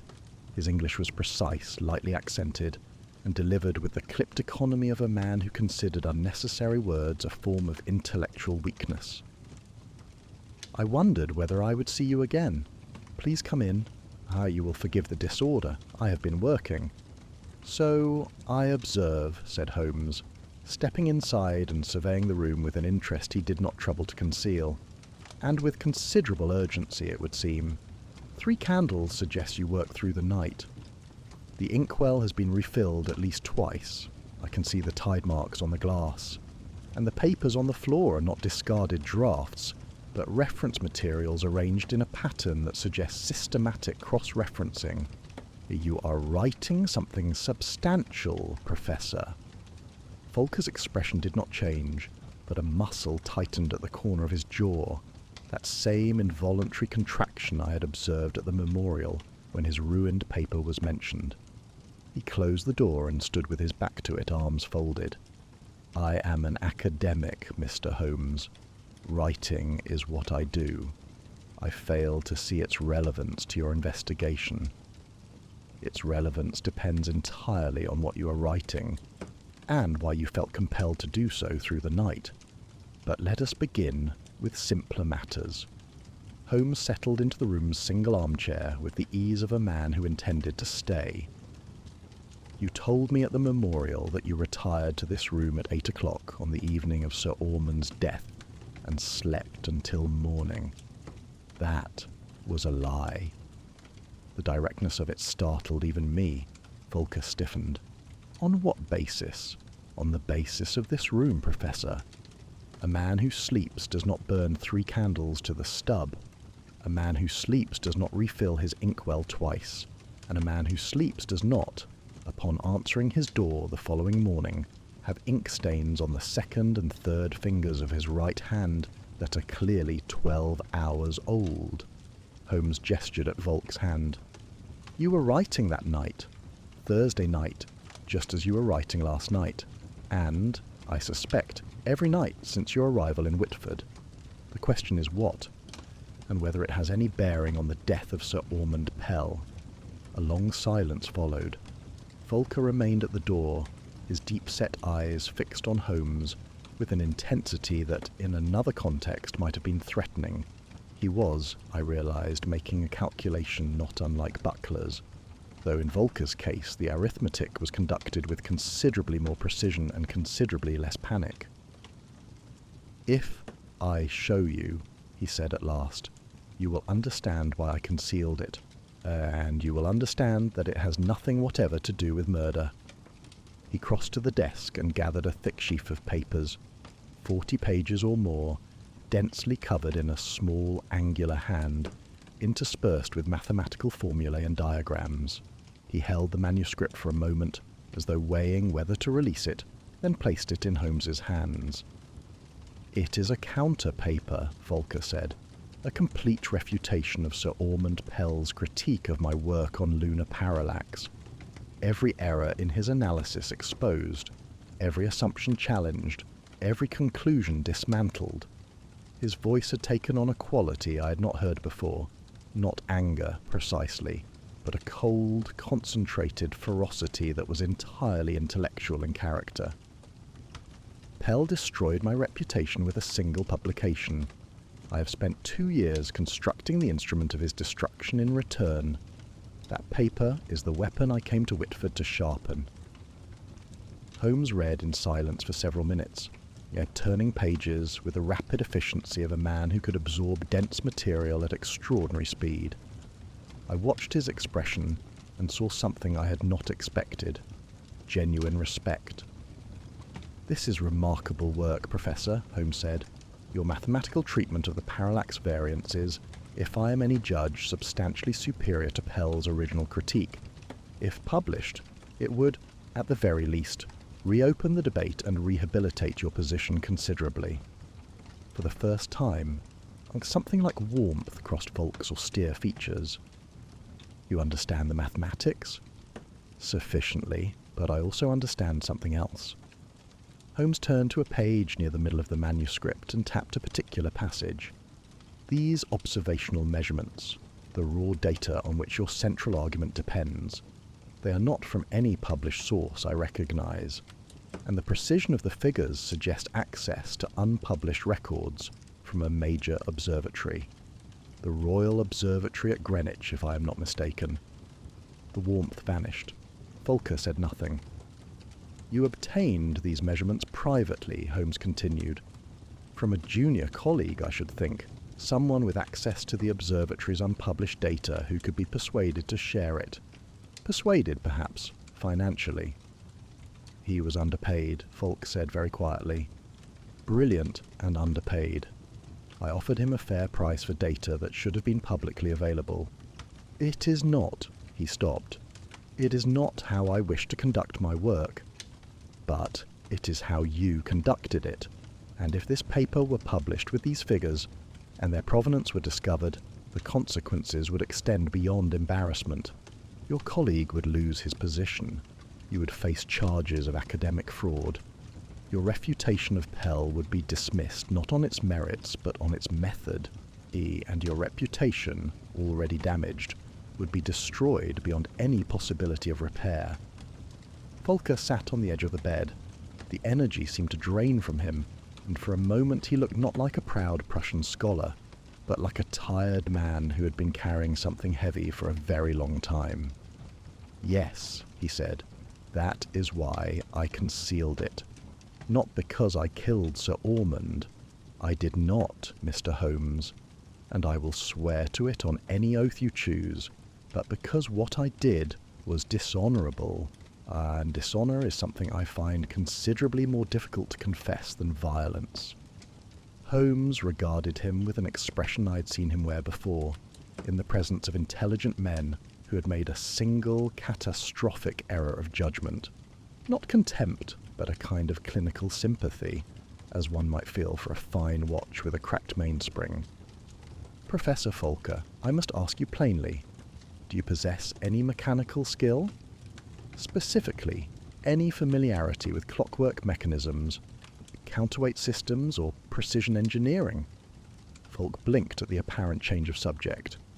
"None whatever. I am an astronomer, Mr. Holmes, not an engineer. I can calculate an orbital period to 6 decimal places, but I could not repair a mantle clock if my life depended upon it. I have never had the slightest interest in how instruments are built, only in what they reveal. Would it surprise you to learn that Sir Ormond's death may have involved the precise mechanical recalibration of the Clocktower's orrery?" Volker stared. The orrery? That is, no. I could not have done such a thing. I would not know where to begin. I believed him. More importantly, Holmes believed him. I could see it in the subtle relaxation of his posture, and the way he set down the manuscript and rose from the chair with the air of a man who has confirmed what he already suspected and is ready to move on. Professor, I am satisfied that you did not kill Sir Ormond Pell. Your revenge was of a different order. Intellectual, not physical. There are men who wound with equations rather than weapons, and you are one of them. He paused at the door. I would advise you, however, to rewrite the central sections of your paper using only data obtained through legitimate channels. The mathematics is strong enough to stand on its own. It does not need a crutch purchased from a desperate colleague at Greenwich. Folker looked at him with an expression of surprise that softened, gradually, into something approaching gratitude. You may be right, Mr. Holmes. I am frequently right, Professor. It is my principal professional asset and my chief social liability. Outside. I'm in the corridor. I waited until we were well clear of the door before speaking. That leaves Findlay and the Reverend. Findlay we have already addressed in substance, though I intend to confirm the matter formally. His blindness eliminates him. The recalibration required visual precision he no longer possesses, regardless of his unrivaled knowledge of the mechanism. Holmes walked briskly, his energy sharpening with each step, as it always did when the field of suspects narrowed and the scent grew stronger. Which brings us to the Reverend Absalom Cray. The chaplain, I said. Holmes. The man wept at the eulogy. He has been Pell's spiritual advisor for 15 years. Half the village would testify to his character. And he was at evening vespers at St. Dunstan's when Sir Ormond died. Multiple witnesses place him there, singing hymns at 9:14 precisely. Holmes stopped and turned to me, and his grey eyes held that particular gleam, that cold, bright, diamond-hard light that I had learned to recognise as the sign of a mind that had seen the shape of the truth and was preparing to prove it. Which raises, Watson, the single most important question in this entire affair. How does a man commit murder while genuinely being somewhere else? He did not wait for my answer. He turned and walked toward the parish records office with the long, a purposeful stride of a hound that has found the scent at last, and I followed, as I always did, into whatever darkness lay ahead. Chapter 7. The Horologist's Secret. We returned to Josiah Findlay's workshop the following morning, and found the old horologist seated at his bench in a pool of grey November light, his large hands moving with practised delicacy over the innards of a long case clock. He worked by touch, I noticed, his fingers reading the mechanism as a blind man reads braille, identifying each component by shape and weight and the particular resistance of its fitting. His thick spectacles sat on the bench beside him, unused. He looked up as we entered, or rather, he turned his head toward the sound of our footsteps, and his eyes found us a half-second after his ears did. Mr. Holmes, Dr. Watson, you are welcome, as always. Forgive me if I do not rise. I am at a delicate point with this escapement. By all means continue, said Holmes. We shall not keep you long. I have come to ask a favour, a small demonstration if you are willing. Findlay's hands stilled on the mechanism. What sort of demonstration? Holmes crossed to the workbench, where among the clutter of tools and components stood a small brass orrery, a desktop model, perhaps 18 inches in diameter, with miniature planetary arms orbiting a central sun. It was a beautiful piece, clearly Findlay's own work, finished with a craftsman's pride. This model, Holmes said. I wonder whether you might adjust the Saturn arm to, let me see. He consulted a slip of paper from his pocket, a declination of 14 degrees from the horizontal. A simple enough adjustment, I should think, for a man of your experience. Findlay rose slowly and came to the bench. He looked down at the orrery, or rather, He directed his gaze toward it, his eyes searching for the focus that would bring the tiny mechanism into clarity.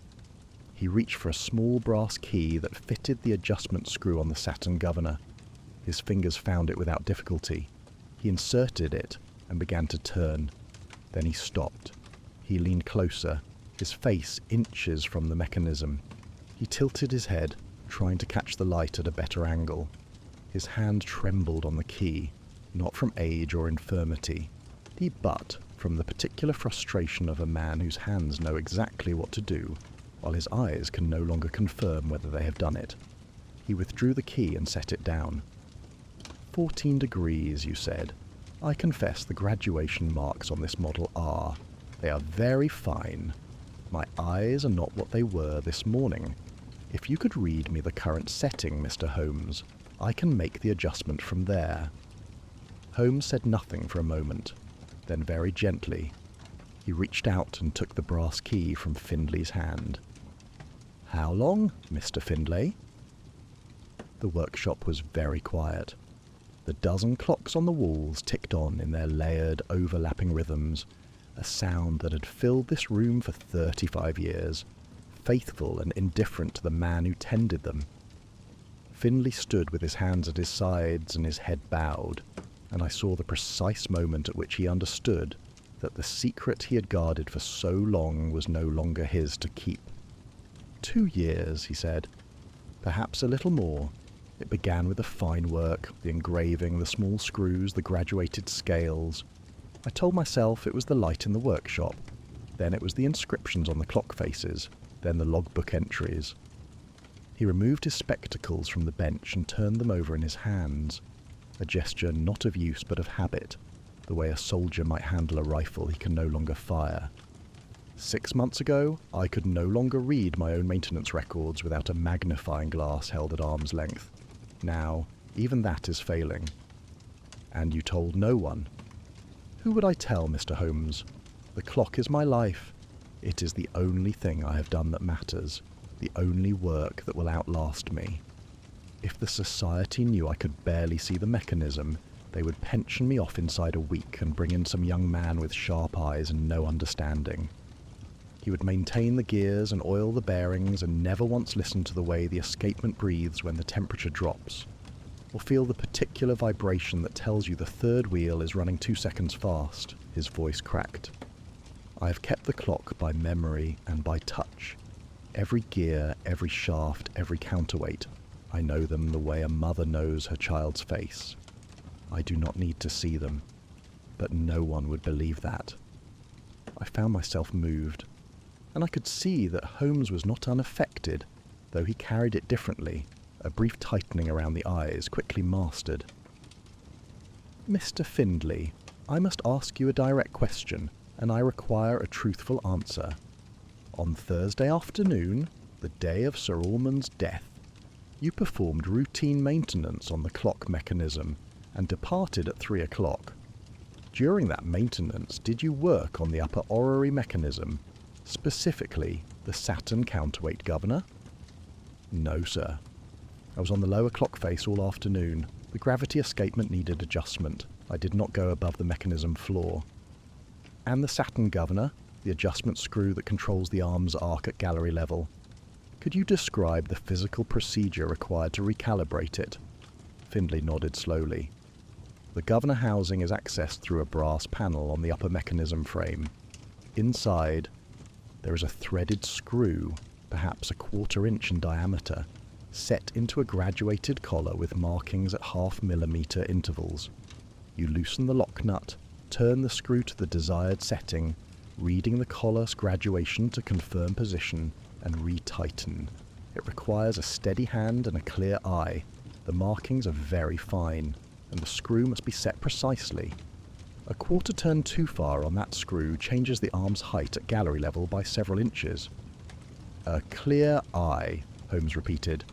Could you perform that recalibration today, Mr. Findlay, with your current vision?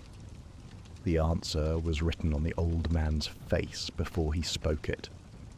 No, sir. I could find the housing by touch. I could loosen the lock nut, but the graduated collar, the 0.5 millimeter markings, He shook his head. I could not read them, not with certainty, not with the precision required. Then you could not have recalibrated the Saturn governor to the specific setting that would lower the arm to a lethal height at the observation mark? Findlay went very still. The implication of the question reached him slowly, and when it arrived, it brought with it a horror that drained the colour from his weathered face. Lethal? Mr. Holmes, are you saying that someone... I am saying that the Saturn governor was adjusted on Thursday, between 3 o'clock and the time of Sir Ormond's death, by a hand that was not yours. The adjustment was precise, deliberate, and calculated to produce a specific result at a specific time. You did not make that adjustment. Your own testimony and your physical condition confirm it. But I needed to hear you say it, and I needed to understand why you did not notice the alteration when you next inspected the mechanism. Because I could not see it, Findlay whispered. The 3mm you mentioned, I stood right beside it and I could not see it. If my eyes had been what they were 5 years ago. You must not think that way, Holmes said, with a firmness that was almost tender. The man who did this chose his moment precisely because he knew the mechanism would not be inspected with fresh eyes. Your condition is not your fault, and it is not the cause of Sir Ormond's death. The cause is the person who exploited it. Findlay sank into his chair. He looked suddenly very old, a man confronting not just grief, but the understanding that the clock he had devoted his life to protecting had been turned in his blind stewardship into an instrument of murder. I stepped forward and placed a hand on his shoulder, and he covered it with his own. His grip was fierce. There is one more thing I must ask, Holmes said. When we spoke previously, you mentioned an old maintenance passage connecting the vestry of St. Dunstan's to the base of the tower. You said it was sealed in 1843. Tell me about it. Findlay drew a steadying breath. It is in the original architectural drawings, an access tunnel, built when the tower served as both clock tower and bell tower for the chapel. When the chapel was rebuilt in 1843, the passage was bricked up on both ends. I have never used it. I have never had cause to. The main staircase serves perfectly well. But someone with access to the vestry, the chaplain, for instance, would know of the passage from the parish records. I suppose so, yes. The architectural survey is in the parish archive. Anyone with an interest in the building's history could find it. And the vestry end of the passage, where precisely is it? Behind the vestments cupboard, if the drawings are accurate. The north wall of the vestry. But as I say, it was bricked up more than 50 years ago. Holmes thanked him with a warmth that went beyond professional courtesy.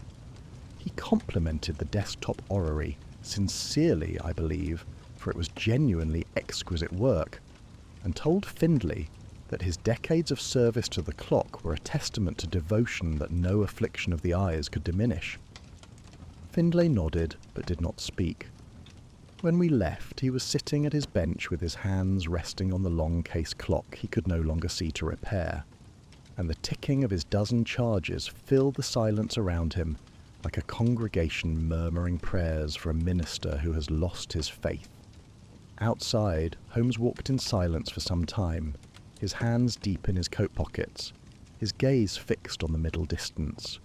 When he spoke, his voice was quiet and carried the particular concentration I had learned to associate with the final narrowing of a case.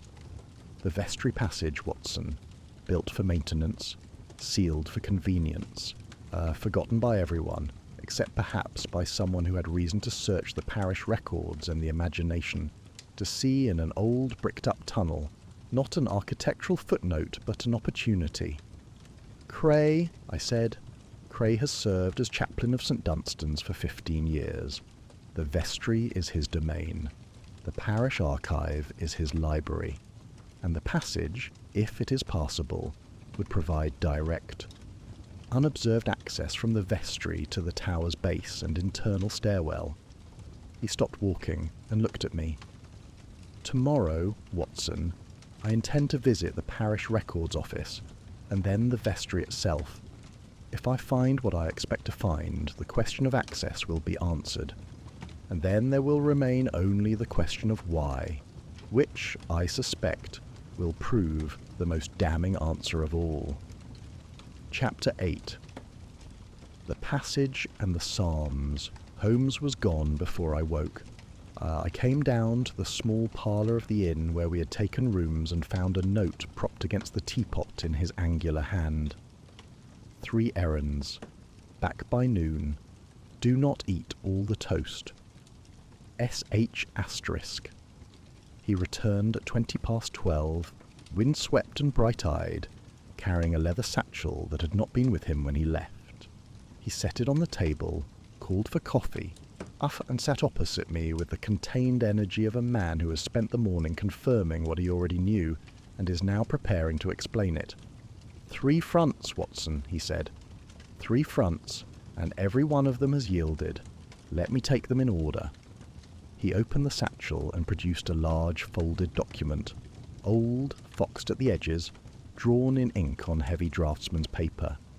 It was an architectural survey of the Crimson Clocktower and its associated structures, dated 1843 and stamped with the seal of the Whitford Parish Council. The Parish Records Office, Holmes said, an obliging clerk and a dusty archive. This survey was commissioned when St Dunstan's Chapel was rebuilt, and it shows every structural detail of the tower and its connections to the surrounding buildings. Here, he unfolded the survey and traced a line with his finger. The maintenance passage. It runs from the north wall of the vestry, beneath the graveyard, and enters the tower at foundation level, connecting to the base of the internal stairwell, approximately 40 yards in length. The survey notes it was sealed with brick at both ends during the 1843 renovation. Sealed, I said. Then it is impassable. That was my assumption, and it is what Findlay believes. But an assumption is not a fact, Watson, and I have spent the morning converting one into the other. He folded the survey and set it aside. My second errand was to the vestry itself. He described what he had found. The vestry of St Dunstan's was a small, cold room adjoining the chapel, stone-floored, sparsely furnished, used primarily for the storage of vestments and the conduct of parish business. The north wall was lined with a heavy oak cupboard, floor to ceiling, containing surplices and cassocks, and the accumulated liturgical paraphernalia of decades. Holmes had moved the cupboard. Behind it, to the stone wall, showed an arched recess approximately 3 feet wide and 5 feet high, the vestry end of the maintenance passage. It had indeed been bricked up, as the survey indicated, but the bricks were not as Holmes had expected to find them. The mortar was wrong, Watson. The original 1843 mortar, visible on the surrounding stonework, is hard, calcite-rich, nearly ite. The mortar between the bricks in the archway is softer, sandier, and in several places it crumbles to the touch. As these bricks have been removed and replaced, not once, but repeatedly, over a period that I estimate at several months. The lower courses show more wear than the upper, consistent with a man entering and exiting by removing bricks from the bottom up.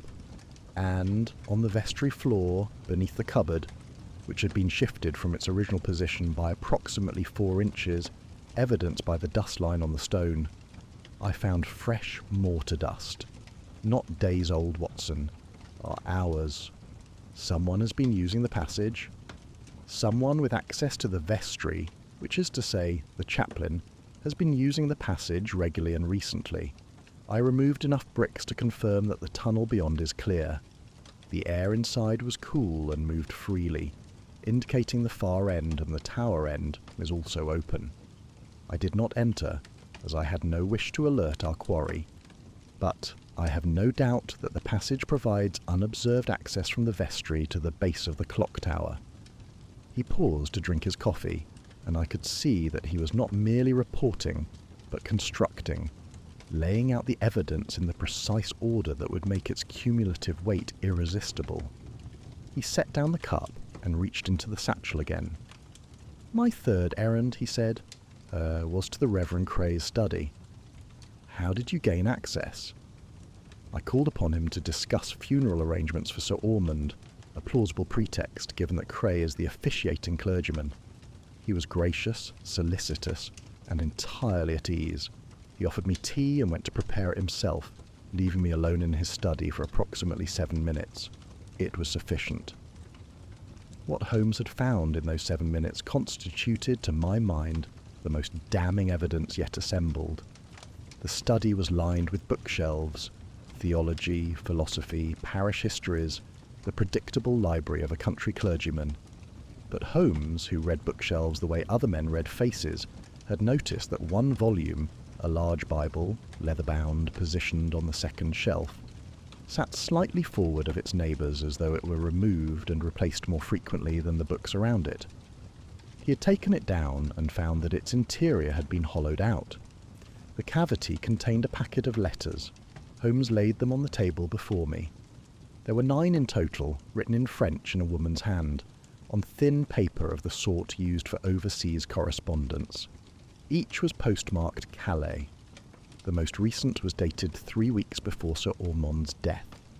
My French was adequate to the task. The letters were intimate, anxious, and practical in the way of correspondence between two people, managing a shared life across a distance.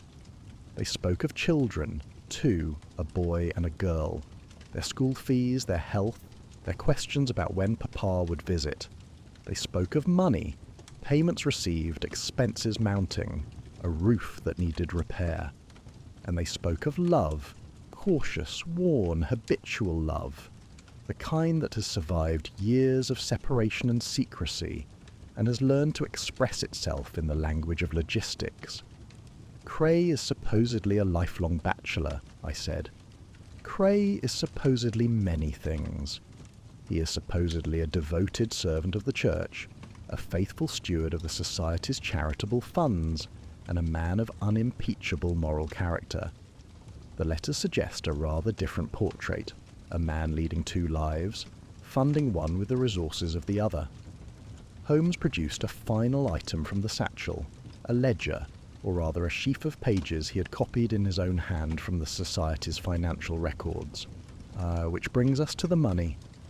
He had visited the Society's offices before calling on Cray, and had spent an hour with the financial ledger, the official record of all charitable disbursements overseen by the Reverend in his capacity as treasurer. The entries were meticulous, beautifully written in Cray's own hand, and at first glance, impeccable. But Holmes had noticed what a routine audit might miss. The page numbers, Watson. The ledger is bound in quires of 8 leaves, and the page numbers should run sequentially without interruption. But in 3 places, corresponding to disbursements made to an entity called the Calais Maritime Charity, the page numbers skip. Pages have been removed and replaced with new ones. The binding thread at these points shows signs of being cut and re-sewn. And when I examined the replacement pages under magnification, he produced my medical magnifying lens, which he had borrowed without asking. I found traces of erased pencil figures beneath the ink entries. The original figures were higher than the recorded amounts. The difference in each case was diverted to the Calais Maritime Charity, which does not exist. I have consulted every charitable registry available in the Whitford Public Library and the parish records. There is no such organisation. The disbursements, totalling nearly £40,000 over 15 years, went nowhere but into Cray's second life. A wife, 2 children, a household in Calais, maintained in secrecy for over a decade, funded entirely by systematic embezzlement from the Society's charitable endowment. I sat back in my chair. The scale of it was staggering, not merely the theft, but the sustained, meticulous deception required to maintain it. 15 years of falsified ledgers, of invented charities, as of a double life conducted across the Channel with the discipline of a military operation. And Pell discovered it, I said. Holmes reached into the satchel one final time, and laid before me a small leather-bound notebook, Sir Ormond Pell's private observational diary, which Holmes had located in the dead man's study during an earlier visit to the Pell household. He opened it to a page marked with a slip of paper and turned it toward me. The entry was dated 6 days before Sir Ormond's death. The handwriting was steady, precise, and heartbreaking in its restraint. Spoke with Cray regarding the Calais discrepancy. He wept. I have given him until Friday to make it right. God forgive me if I am wrong to show mercy. Asterisk, I read it twice. The room seemed very quiet. Pell found the discrepancy in the accounts, Holmes said. He confronted Cray. He gave him 1 week, until Friday, to confess and make restitution. An act of extraordinary mercy from a man who had every right to go directly to the police. He paused. Sir Ormond died on Thursday night, 1 day before the deadline. Cray killed him rather than face exposure. Cray killed him rather than lose everything. His position, his reputation, his family in Calais, his family in Whitford, his freedom. 15 years of careful embezzlement, an entire secret life, balanced on the silence of one man.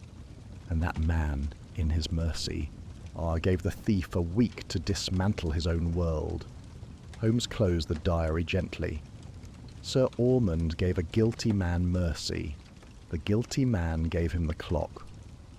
He stared at the diary for a long moment, and I saw in his expression something I did not often see. Not the thrill of the solved puzzle, not the cold satisfaction of a chain of logic completed, but something quieter and sadder.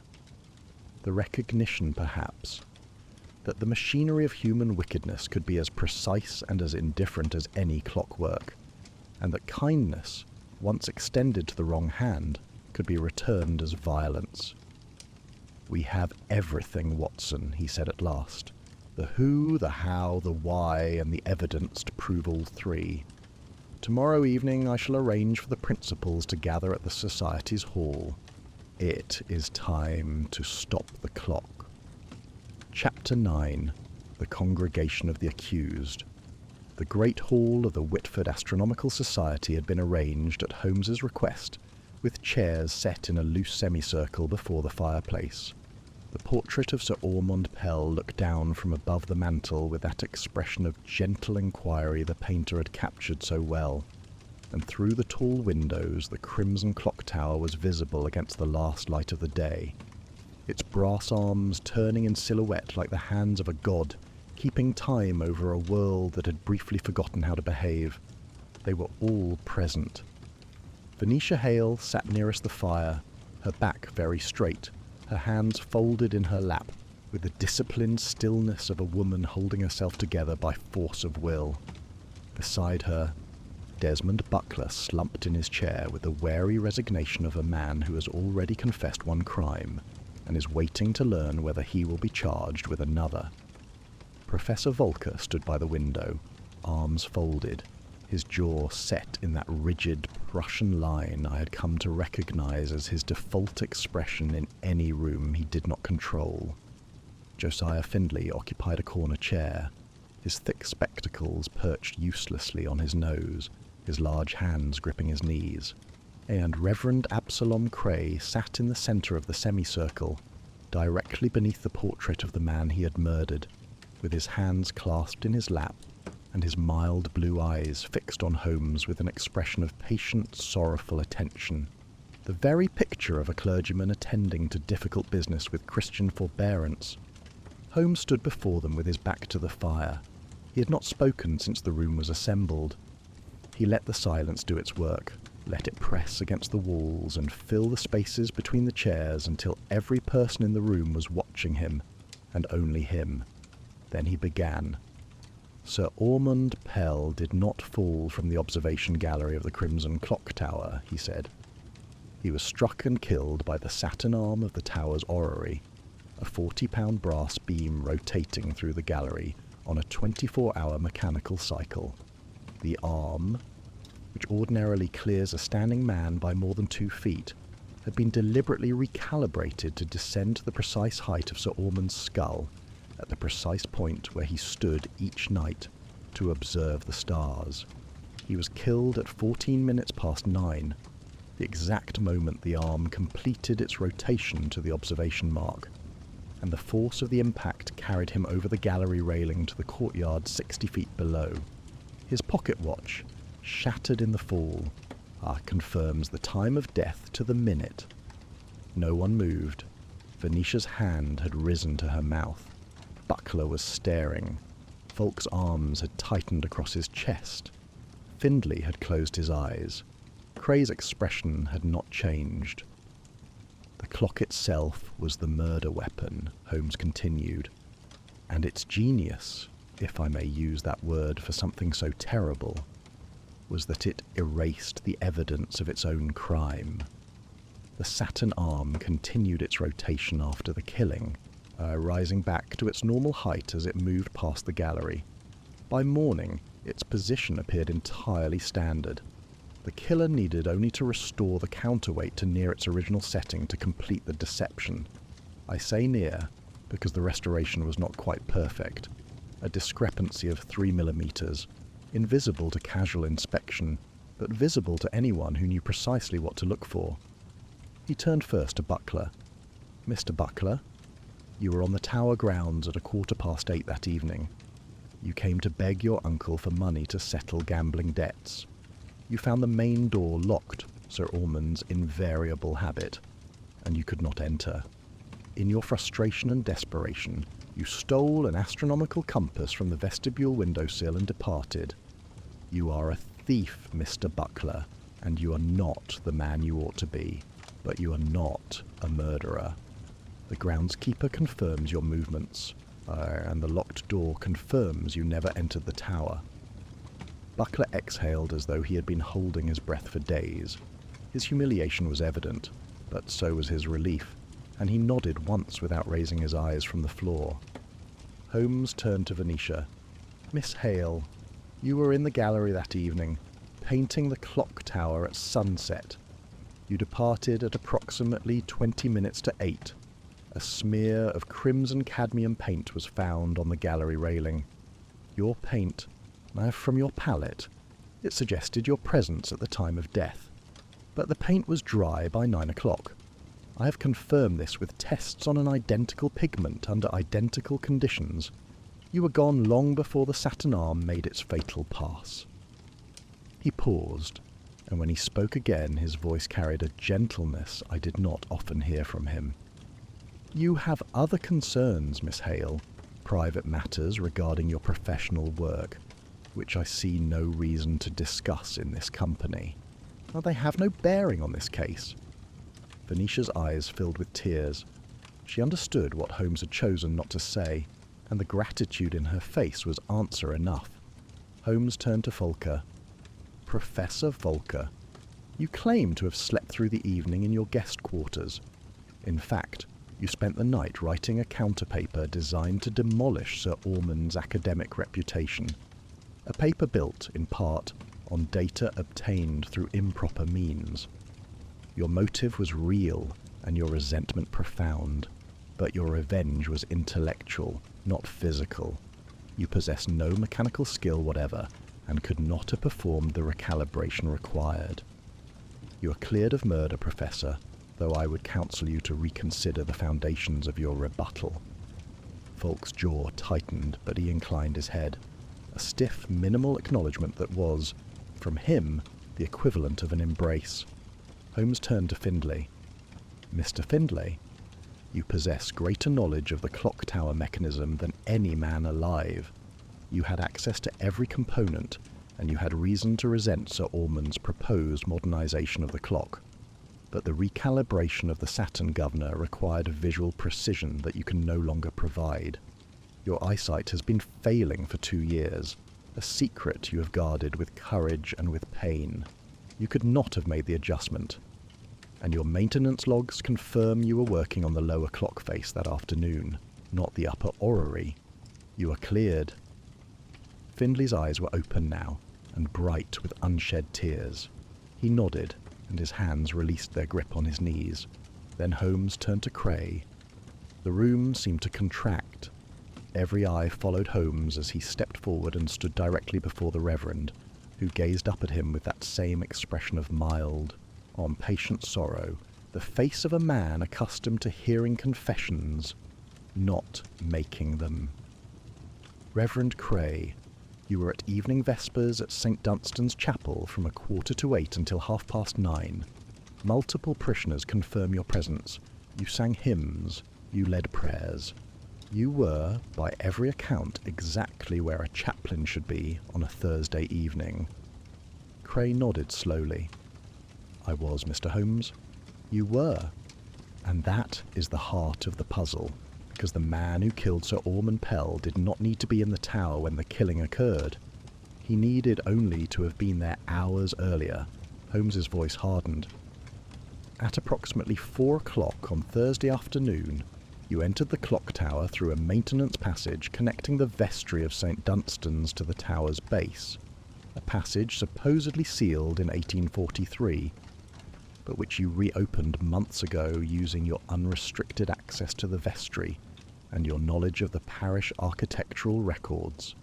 You ascended the internal stairwell to the upper mechanism, and you recalibrated the Saturn counterweight governor to lower the arm's arc by 14 inches at the 9:14 position, precisely enough to strike a man of Sir Ormond's height standing at the observation mark.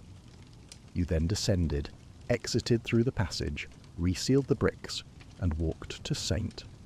Dunstan's for vespers. The clock did the rest. Cray was pale now. The mildness had not left his face, but something behind it had shifted, a subsidence, like the ground settling over a hollow place. You returned to the tower the following morning, again through the vestry passage, and restored the counterweight to near its original setting. Near, but not perfect. 3 millimeters of error. The margin by which a murderer's hand trembles when he is undoing the work of his own crime. Holmes produced the Calais letters. You maintained a secret wife and 2 children in Calais for over a decade, funded by the systematic embezzlement of nearly £40,000 from the Society's charitable endowment, an endowment administered solely by you. Sir Ormond discovered the discrepancy. He confronted you 6 days before his death and gave you 1 week to confess. Holmes opened the diary and read aloud. Asterisk spoke with Cray regarding the Calais discrepancy. He wept. I've given him until Friday to make it right. God forgive me if I'm wrong to show mercy. He closed the diary. Sir Ormond died on Thursday, 1 day before your deadline. 1 day before mercy expired, and the truth would have reached the police. You killed the only man who knew your secret. And you used the building he loved most in the world to do it. The silence that followed was absolute. No one breathed. The ticking of a clock somewhere in the building was the only sound. That patient, indifferent rhythm that measures all things equally, the just and the unjust, the merciful and the murderous. Cray rose. He stood for a moment, swaying slightly, and then he turned and looked up at the portrait of Sir Ormond Pell. He looked at it for a long time, at the gentle eyes, and the inquiring expression, the face of a man who had given a thief the gift of time and received death in return. He was the best man I ever knew, Cray said. His voice was steady and very quiet. And I killed him, because I could not bear for him to know what I was. He did not resist when Constable Poole, summoned by Holmes in advance, stepped forward and took his arm. He walked out of the hall without looking back, and the door closed behind him with a sound that seemed, in that charged silence, as final as a coffin lid. Chapter 10. The Final Rotation. The fire at Baker Street had burned low, and neither of us had moved to build it up.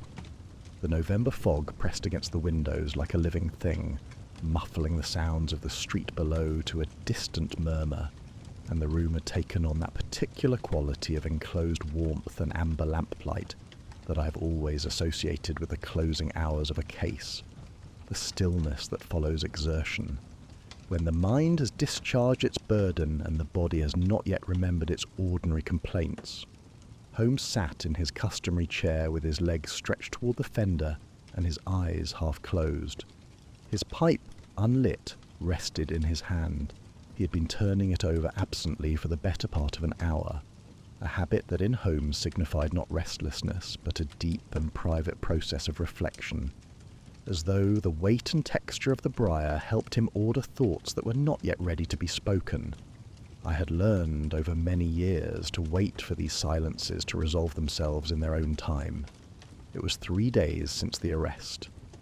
We had returned to London the previous evening, and I had spent the morning reading accounts of the affair in the newspapers, which had seized upon it with the enthusiasm the press reserves for crimes committed in picturesque settings by respectable people. The headlines were predictable: Clocktower murder, chaplain arrested, and the Crimson Killer, vicar slew astronomer with his own clock. And the details were garbled in the manner I had come to expect from journalists who had not been present and did not understand what they were describing. But the essential facts were there. Reverend Absalom Cray had confessed fully in a statement given to the Essex Constabulary that confirmed Holmes's reconstruction in every particular. He had studied the tower's engineering for 5 months, working from the original architectural drawings in the parish archive. He had reopened the vestry passage over the course of several weeks, removing and replacing the bricks each time he entered, practicing the route until he could traverse it in darkness. He had taught himself the counterweight system through careful observation during Findlay's maintenance sessions, noting which tools were required and which adjustments produced which effects. He had timed the Saturn arm's rotation over dozens of evenings, calculating the precise moment it would reach the observation mark and the precise adjustment needed to lower it to a lethal height. And on Thursday afternoon, while Findlay worked on the lower clock face and the tower was otherwise empty, Cray had entered through the vestry passage, ascended to the upper mechanism, and set the trap. Then he had sealed the passage, walked to St. Dunstan's, and led his congregation in evening prayer, while the clock counted down the remaining hours of Sir Ormond Pell's life. The confession described one detail that Holmes had not deduced, but which, when I read it aloud to him, produced a long silence and a quiet exhalation that might have been a sigh. Cray had chosen the hymns for that evening's vespers with deliberate care. The final hymn, sung at approximately 9 o'clock, was Abide With Me, Sir Ormond's favourite, which Cray had heard him hum on many evenings as he climbed the tower stairs to observe. Cray told the constabulary that he had chosen it as a farewell, the only farewell he could offer to a man he had loved and was about to destroy. He said he had wept while singing it, and that the congregation had taken his tears for an excess of devotion. Holmes said nothing when I finished reading. He sat with his pipe in his hand and his gaze on the dying fire, and the silence extended until I began to wonder whether he intended to speak at all. "The cruelty of it, Watson," he said at last. "Not the mechanism. Mechanisms are indifferent, and I have encountered ingenious methods of murder before. But the hymn. To sing a man's favourite hymn as a requiem while the clock you have set ticks toward his death, that is not ingenuity. That is something colder." "And yet he wept," I said. "Men weep for many reasons. They weep for their victims, and they weep for themselves, and very often they cannot distinguish between the two. Cray loved Sir Ormond, I believe that. He loved him, and he killed him, and the two facts coexist in the same heart, without cancelling each other, because the human heart is not a ledger where debits and credits must balance. It is a far messier instrument than any clock." He paused. "Which is, I suppose, the point." I turned the newspaper over and read aloud from a secondary article, a summary of the embezzlement charges that had been brought alongside the murder charge. The Society's auditors, belatedly examining the accounts with the attention that Cray's arrest had made inevitable, Arms had confirmed the full extent of the fraud. £37,800 diverted over 15 years to the fictitious Calais Maritime Charity, and thence to a Madame Élise Cray, née Dumont, and her 2 children, Théodore and Marguerite, aged 12 and 9. The family had been located in a modest house on the Rue des Bassins in Calais. Madame Cray, informed of her husband's arrest, had collapsed and been attended by a physician. The children had been taken in by a neighbour. Holmes listened to this with his eyes closed. When I finished, he said, 3 victims in the courtyard, Watson. Sir Ormond, who lost his life, and 2 children in Calais, who lost their father to the gallows, and will spend the rest of their lives knowing how the money that raised them was obtained and what it cost. That is the true arithmetic of this crime, not one death, but the slow, radiating destruction of every life the criminal touched. Could Pell have prevented it, I asked. If he had gone to the police immediately, rather than giving Cray a week. Holmes opened his eyes and looked at me with an expression I found difficult to read. Not reproach exactly, but something firm and settled, as though the question touched a principle he had considered long before I asked it. Mercy is never a mistake, Watson. It was Cray who made the choice to answer kindness with violence. Sir Ormond acted as his conscience and his character demanded. He offered a guilty man the chance to do the right thing. That the guilty man chose instead to do the worst thing does not make the offer of mercy wrong. It makes the refusal of it monstrous. He turned back to the fire. The fault lies with the man who swung the pendulum, not the man who stayed his hand. I wrote the words down in my notebook. I have found over the years that Holmes's observations on human nature, delivered sparingly and usually in the aftermath of a case, when the machinery of deduction had done its work and the quieter faculty of moral reflection had room to operate, were among the most valuable things he ever said, and the most easily lost, if not recorded.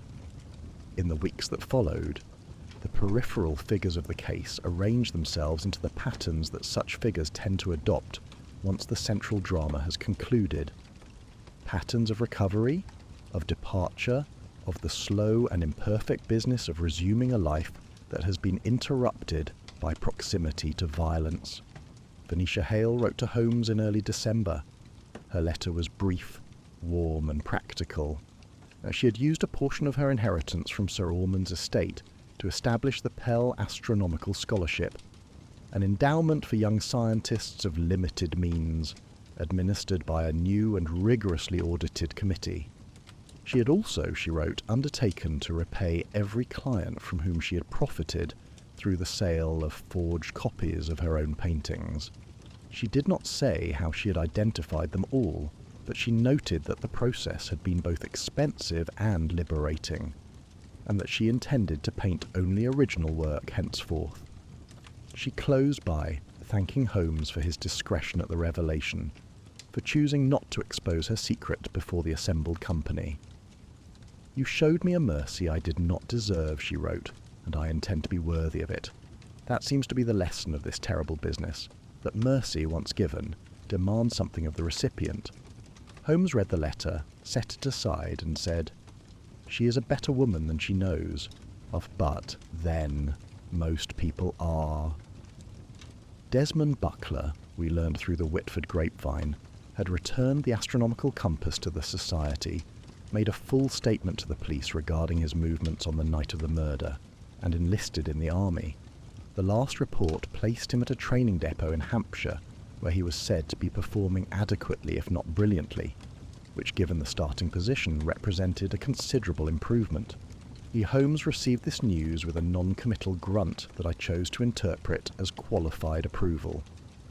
Professor Volker returned to Berlin. Some months later, I came across a notice in a scientific journal announcing the publication of a paper by H. Volker of the Humboldt Universität, challenging certain aspects of the late Sir Ormond Pell's work on lunar parallax. The paper was described as rigorous, provocative, and built entirely on publicly available data. The reviews were mixed. Holmes, who read the notice over my shoulder, remarked that mixed reviews were the highest compliment the academic world could pay to genuine originality, and that Volker had evidently taken his advice. Josiah Findlay retired. The announcement was made quietly without ceremony, and a younger horologist, a man named Cathcart, whom Findlay had personally selected and spent 3 weeks training in the tower's particular temperament, assumed the care of the Crimson Clocktower's mechanism. Findlay, I later heard, had taken rooms in the village within earshot of the tower, and could be seen on fine evenings sitting on a bench in the churchyard, with his eyes closed and his head tilted slightly, listening to the faint ticking that carried across the still Essex air. He could no longer see his clock, but he could hear it, and that was enough. Of Cray, there is little more to say. He was tried at the Essex Assizes in the spring, convicted of murder, and sentenced to death.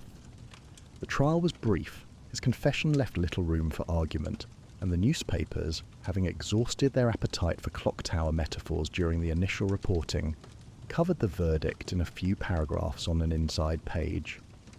Holmes did not attend the trial. He had, he said, no interest in watching the legal system process what he had already resolved. I suspected his reasons were more complex than that, but I did not press him. There is one final image I wish to record, because it has stayed with me more vividly than any other from this case, and because it seems to me to capture something essential about the affair, something about time and indifference and the small, stubborn human insistence on meaning in a universe that offers none. Some weeks after our return to London, Holmes and I had occasion to pass through Essex on an unrelated matter, and our route took us through Whitford at dawn. I asked the driver to stop, and we stood for a moment at the edge of the village green looking east. The Crimson Clocktower rose against the morning sky, its red sandstone catching the first light and glowing with that deep arterial warmth that had struck me on our first visit. The great clock face shone, the brass planetary arms turned in their slow, eternal orbits, Mercury, Venus, Earth, Mars, Jupiter, and there, sweeping its long arc through the pale December air, the Saturn arm. It passed over the observation gallery with the same unhurried precision it had maintained for decades, clearing the empty walkway by 2 feet and more, faithful to its restored calibration, indifferent to the man who would never again stand beneath it. The observation mark, that small brass disc set into the gallery floor, was empty.